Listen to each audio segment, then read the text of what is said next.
ದೀಪಿಕಾ ಪಡುಕೋಣೆ ಮತ್ತು ರಣವೀರ್ ಸಿಂಗ್ ದಂಪತಿಗಳಿಗೆ ಸೆಪ್ಟೆಂಬರ್ 2024ರಲ್ಲಿ ಒಂದು ಹೆಣ್ಣು ಮಗು ಜನಿಸಿತ್ತು. ಸುಮಾರು 2 ತಿಂಗಳ ನಂತರ ಮಗುವಿಗೆ ಧುವಾ ಅಂತ ಹೇಳಿ ಹೆಸರು ಕೂಡ ಇಟ್ಟಿದ್ರು. ಇದು ಪ್ರಾರ್ಥನೆ ಅನ್ನುವಂತಹ ಅರ್ಥವನ್ನ ನೀಡಿರುವಂತಹ ಅರೇಬಿಕ್ ಪದವಾಗಿದೆ. ಮಾತೃತ್ವವನ್ನ ದೀಪಿಕಾ ಪಡುಕೋಣೆಯವರು ನಾನು ತುಂಬಾ ಆನಂದಿಸ್ತಾ ಇದ್ದೇನೆ, ನನಗೆ ಸ್ವಲ್ಪ ಕಂಫರ್ಟ್ ಝೋನ್ ತಂದಿದೆ ಅಂತ ಹೇಳ್ಕೊಂಡಿದ್ದಾರೆ. ದೀಪಿಕಾ ಹಾಗೂ ರಣವೀರ್ ತಮ್ಮ ಮಗಳ ಖಾಸಗಿಯ ಒಂದು ಫೋಟೋವನ್ನ ಖಾಸಗಿತನವನ್ನ ಹೇಳ್ಕೊಂಡಿರುವಂತಹ ನಿರ್ಧಾರವನ್ನು ಮಾಡಿದ್ದಾರೆ. ಮಾತೃತ್ವವನ್ನು ಸಂಪೂರ್ಣವಾಗಿ ಆನಂದಿಸ್ತಾ ಇದ್ದೀನಿ ಅಂತ ಹೇಳಿ ದೀಪಿಕಾ ಪಡುಕೋಣೆ ಅವರು ಖಾಸಗಿ ಒಂದು ಚಾನೆಲ್ನ ಇಂಟರ್ವ್ಯೂನಲ್ಲಿ ಹೇಳ್ಕೊಂಡಿದ್ದಾರೆ. ತಾಯ್ತನವು ನಮ್ಮನ್ನ ಕಂಫರ್ಟ್ ಝೋನ್ ಇಂದ ಹೊರ ತಂದಿದೆ ಅಂತ ಹೇಳಿ ಆಕೆ ಹೇಳ್ಕೊಂಡಿದ್ದಾಳೆ. ನಾನು ಯಾವಾಗಲೂ ಕೂಡ ತಾಳ್ಮೆಯಿಂದ ಇರುವಂತಹ ವ್ಯಕ್ತಿ. ನನ್ನ ತಾಳ್ಮೆಯ ಮಟ್ಟ ತುಂಬಾ ಹೆಚ್ಚಾಗಿದೆ, ಆದರೆ ಇದು ನನಗೆ ಇನ್ನೂ ಹೆಚ್ಚು ತಾಳ್ಮೆಯನ್ನ ಕಲಿಸ್ಕೊಡ್ತಾ ಇದ್ದಾಳೆ ಮತ್ತು ಇಂದು ನಮ್ಮನ್ನ ಕಂಫರ್ಟ್ ಝೋನ್ ಇಂದ ಹೊರ ತರ್ತಾ ಇದ್ದಾಳೆ. ನನ್ನನ್ನ ಹಲವಾರು ವಿಧಗಳಲ್ಲಿ ನನ್ನ ಕಂಫರ್ಟ್ ಝೋನ್ ಇಂದ ಹೊರ ತಂದಿದೆ ಅಂತ ಹೇಳಿ ಅವರು ಮಾತನಾಡಿದ್ದಾರೆ. ನಾನು ಎಂದಿಗೂ ಕೂಡ ಸಾಮಾಜಿಕ ವ್ಯಕ್ತಿಯಾಗಿರ್ಲಿಲ್ಲ, ಆದರೆ ತಾಯ್ತನವು ನನ್ನನ್ನ ಹೆಚ್ಚು ಸಾಮಾಜಿಕವಾಗಿ ಮಾಡಿದೆ ಅಂತ ಹೇಳಿ ದೀಪಿಕಾ ಪಡುಕೋಣೆ ಅವರು ಹೇಳಿದ್ದಾರೆ. ಇದು ನನ್ನನ್ನು ಹೆಚ್ಚು ಸಾಮಾಜಿಕವಾಗಿ ಮತ್ತು ಪೋಷಕರಿಂದ ತುಂಬಾನೇ ಇನ್ಸ್ಪೈರ್ ಆಗಿದ್ದೀನಿ ಅಂತ ಹೇಳಿದ್ದಾರೆ. ಪ್ಲೇ ಸ್ಕೂಲ್ ನಲ್ಲಿ ನನ್ನ ಮಗಳಿದ್ದಾಳೆ ಅಂತ ಹೇಳಿದ್ದಾರೆ. ಈ ಒಂದು ಪದಗಳು ಇದ್ದಕ್ಕಿದ್ದಂತೆ ತಮಾಷೆಯಾಗಿದೆ, ಆದರೆ ಮಾತೃತ್ವವು ನಿಜವಾಗಿಯೂ ಕೂಡ ನನ್ನನ್ನ ಕಂಫರ್ಟ್ ಝೋನ್ ಇಂದ ಹೊರಗೆ ತಳ್ತಾ ಇದೆ. ಇದು ಒಂದು ಒಳ್ಳೆಯ ರೀತಿ ಅಂತ ಹೇಳಿ ನನ್ಗನ್ಸುತ್ತೆ ಅಂತ ಹೇಳಿ ಅವರು ಒಪ್ಕೊಂಡಿದ್ದಾರೆ.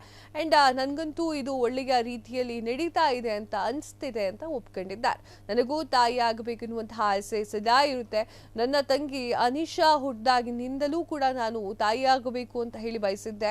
ಹಾಗಾಗಿ ನನ್ನ ಪ್ರಕಾರ ನಾನು ಬಹುಶಃ ನನ್ನ ಜೀವನದ ಅತ್ಯುತ್ತಮ ಪಾತ್ರವನ್ನು ನಿರ್ವಹಿಸ್ತಾ ಇದ್ದೇನೆ ಮತ್ತು ಇದರ ಪ್ರತಿಯೊಂದು ಕ್ಷಣವನ್ನು ಕೂಡ ಆನಂದಿಸ್ತಾ ಇದ್ದೇನೆ ಅಂತ ಹೇಳಿ ದೀಪಿಕಾ ಪಡುಕೋಣೆ ಅವರು ಹೇಳಿದ್ದಾರೆ. ಮಗಳ ಹೆಸರನ್ನ ಆಯ್ಕೆ ಮಾಡಲಿಕ್ಕೆ ಸಮಯವನ್ನ ತೆಗೆದುಕೊಂಡಿರುವ ಬಗ್ಗೆ ದೀಪಿಕಾ ಹೇಳಿದ್ದಾರೆ. ಮ್ಯಾರಿ ಪ್ಲೇಯರ್ಗೆ ನೀಡಿದಂತಹ ಒಂದು ಸಂದರ್ಶನದಲ್ಲಿ ಅವರು ಮಾತನಾಡಿದ್ದಾರೆ. ನನಗೆ ಮುಖ್ಯವಾಗಿದ್ದು ಮೊದಲು ಅವಳನ್ನ ತೋಳುಗಳಲ್ಲಿ ಹಿಡಿದುಕೊಳ್ಳೋದು, ನನ್ನ ಜೊತೆ ಅವಳು ಇರೋದು ನನಗೆ ತುಂಬಾ ಇಷ್ಟ. ಅವಳು ಬಂದ ಆ ಒಂದು ಹೊಸ ಜಗತ್ತು ನೋಡ್ಲಿಕ್ಕೆ ಅವಕಾಶವನ್ನ ನೀಡೋದು, ಅವಳ ವ್ಯಕ್ತಿತ್ವವನ್ನ ಬೆಳೆಸುವ ಅವಕಾಶವನ್ನ ನೀಡೋದು ಅಂತ ಹೇಳಿ ಒಪ್ಕೊಂಡಿದ್ದಾರೆ. ಧುವಾ ಹೆಸರು ನನ್ನ ಮಗಳು ನನಗೆ ತುಂಬಾ ಇಷ್ಟ ಆಗುತ್ತೆ, ಏನನ್ನ ಅರ್ಥೈಸ್ತಾಳೆ ಎಂಬುದು ಸಂಪೂರ್ಣವಾಗಿ ತಿಳಿಯುತ್ತೆ ಅಂತ ಹೇಳಿ ದೀಪಿಕಾ ಪಡುಕೋಣೆ ಹೇಳಿದ್ದಾರೆ. ಮಗು ಯಾವಾಗ ಬೇಕು ಎನ್ನುವಂತಹ ನಿರ್ಧಾರದಲ್ಲಿ ರಣವೀರ್ ನನಗೆ ಸ್ವತಂತ್ರವನ್ನ ನೀಡಿದ್ರು ಅಂತ ಹೇಳಿ ದೀಪಿಕಾ ಪಡುಕೋಣೆ ಅವರು ಅದನ್ನ ನೆನಪಿಸಿಕೊಂಡಿದ್ದಾರೆ. ಇದು ನನ್ನ ದೇಹ, ಹೌದು, ಒಂದು ಮಟ್ಟಿಗೆ ಒಂದು ಒಟ್ಟಿಗೆ ತೆಗೆದುಕೊಂಡಿರುವಂತಹ ನಿರ್ಧಾರ, ಆದರೆ ಅಂತಿಮವಾಗಿ ಇದನ್ನ ಅನುಭವಿಸುವುದು ನನ್ನ ದೇಹ. ಹೀಗಾಗಿ ನನಗೆ ಯಾವಾಗ ಸಿದ್ಧ ಅನಿಸುತ್ತೋ ಆಗ ರಣವೀರ್ ಅವ್ರು ಹೇಳಿದ್ರು, ನಿನ್ನಿಷ್ಟ ಬಂದಂಗೆ ನಾನು ನಡ್ಕೊಳ್ತೀನಿ ಅಂತ ಹೇಳಿದ್ರು. ದುವಾಳ ಗೌಪ್ಯತೆ ಕಾಪಾಡುವುದು. ದೀಪಿಕಾ ಮತ್ತು ರಣವೀರ್ ತನ್ನ ಮಗಳು ಧುವಾ ಸೆಲೆಬ್ರಿಟಿ ಜನರ ಒತ್ತಡದಿಂದ ದೂರ ಇರಲಿ ಅಂತ ಸಾಮಾನ್ಯ ಬಾಲ್ಯವನ್ನು ಆನಂದಿಸುವ ಆಯ್ಕೆಯನ್ನ ಮಾಡಿಕೊಂಡಿದ್ರು.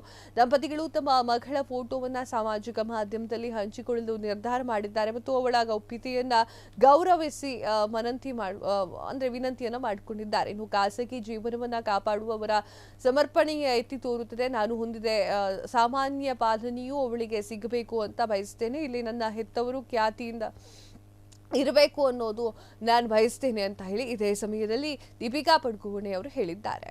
ಇದಾಗಿತ್ತು ಇವತ್ತಿನ ವಿಶೇಷ. ಮತ್ತಷ್ಟು ಸುದ್ದಿಗಳಿಗಾಗಿ ನೋಡ್ತಾ ಇರಿ ಫ್ರೀಡಂ ಟಿವಿ, ಇದು ಜನಸಾಮಾನ್ಯರ ಶಕ್ತಿ.